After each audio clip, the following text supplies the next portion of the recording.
एक भरोसो एक अबल एक आस विश्वास।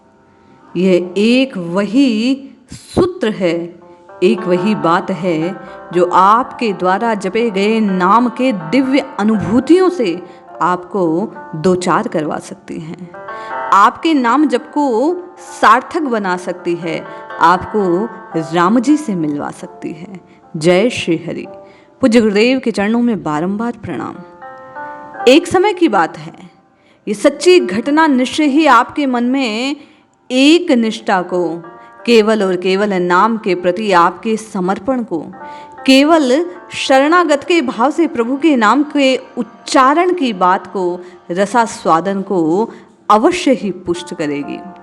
एक समय की बात है, एक लड़की जो श्री गुरु नानक साहिब में अटूट विश्वास करती थी, सुबह 3 बजे उठती, स्नान आदि से निवृत्त होकर नित्यनेम पाठ करती, रोज गुरुद्वारा साहिब जाती, श्री गुरु ग्रंथ साहिब का प्रकाश भी करती, सहज पाठ करती। उसको बहुत सारी गुरबानी कंठस्थ थी, याद थी मुख जबाने। वह घर में काम करते समय भी गुरबानी की कोई ना कोई तुक हमेशा अपने मुंह से सर पर पल्लू रखकर पढ़ा करती, जपा करती। धीरे धीरे समय व्यतीत हुआ, विवाह हो गया, शादी के बाद ससुराल आई। नित्यनेम छूटना नहीं चाहिए, रोज गुरुद्वारा साहिब जाना, सेवा करनी, प्रकाश करना। किंतु उसके ससुराल वाले किसी और दुनियावी बाबा को मानते थे। उनको बहू का इस प्रकार गुरु घर जाना बिल्कुल पसंद ना था। वो सब उसको दुनियावी बाबा को मानने को कहते, पर वह लड़की साफ मना कर देते। वह कहती, मेरे गुरु ग्रंथ साहिब पूर्ण समर्थ है, मुझे किसी और के आगे सर झुकाने की आवश्यकता नहीं। पर उसके ससुराल वाले थे कि कोई ना कोई बहाना ढूंढकर उसको नीचा दिखाते।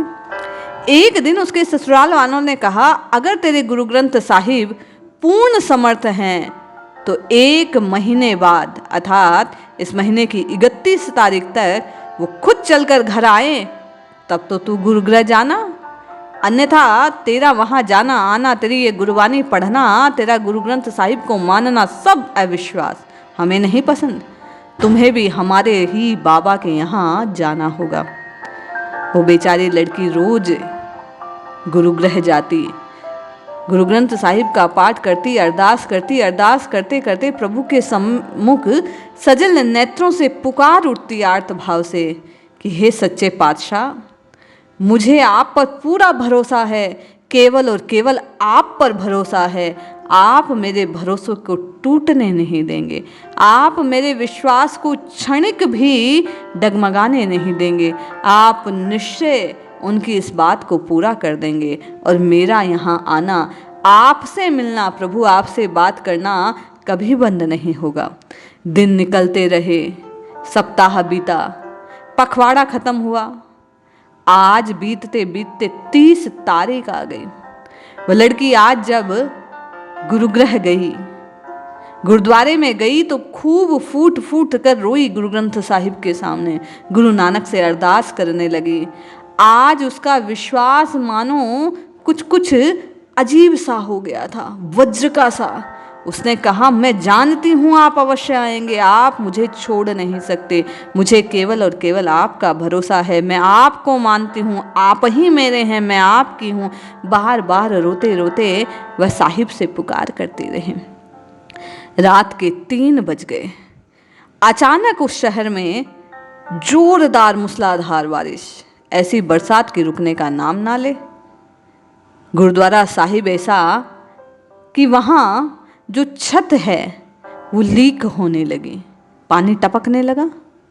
वहाँ के जो सेवादार थे, उन्होंने गांव के जो समझदार व्यक्ति थे उस शहर के, उनको बुलाया, आपस में चर्चा परिचर्चा हुई और ये बात तय हुई कि किसी श्रद्धावान के यहाँ गुरु साहिब की स्थापना कर दी जाए, ये गद्दी कुछ दिनों के लिए वहाँ धर दी जाए और स्वरूप को वहाँ रखकर वहीं प्रकाश किया जाए, क्योंकि हर कहीं रखना तो इसे मुमकिन ना है। अब किसके यहाँ रखी जाए? सेवादार को तत्काल हृदय में जैसे अंतः प्रेरणा हुई। वह कहने लगी, वो लड़की जो रोज गुरुद्वारे आती है, वह प्रकाश भी करती है।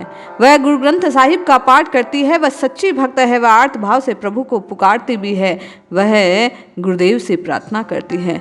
ये गद्दी उसी के घर पधरानी चाहिए, ये स्वरूप वहीं स्थापित करना चाहिए। ये पावन स्वरूप निश्चय ही किसी सच्चे भक्त के यहाँ जाना चाहिए।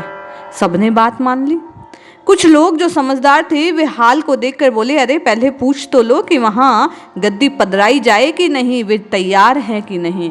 तो वह सेवादार बोला, नहीं नहीं, वो बड़ी भक्त है, विश्वास के साथ यहाँ गुरुद्वारे आती है, गुरु ग्रंथ साहिब का पाठ करती है, नितनेम है उसका, वो जपजी साहब का पाठ करती है, वो बड़ी धर्मवान है, बड़ी निष्ठावान है, उसमें गुरु साहिब की बड़ी निष्ठा है, वह निश्चय ही इनकी सेवा प्रकाश आदि की व्यवस्था कर देगी, बहुत सेवा करेगी। बड़े प्रेम और विश्वास से ये गद्दी वहीं पधरानी चाहिए। वे लोग उस आसन को लेते हैं सब और उठाकर बड़े से सम्मान उसके घर की तरफ चल देते हैं। वहाँ जाते हैं और जाकर दरवाज़ा खटखटाते हैं। लड़की समझ ना पाई, सब लोग द्वार पर आ गए कि ये लोग कौन हैं। जैसे ही वो भीतर से आती है और देखती है कि गद्दी साहिब की यहीं आ गई है, आज स्वयं गुरु ग्रंथ साहिब उसके घर चलकर आए हैं, उन्होंने मेरे विश्वास की लाज रख ली है। उसने 31 तारीख का ध्यान किया, उन सब के मुंह की ओर देखा और देखा कि मैं गुरुद्वारे नहीं गई बारिश के कारण, लेकिन आज सरकार स्वयं चलकर आ गए।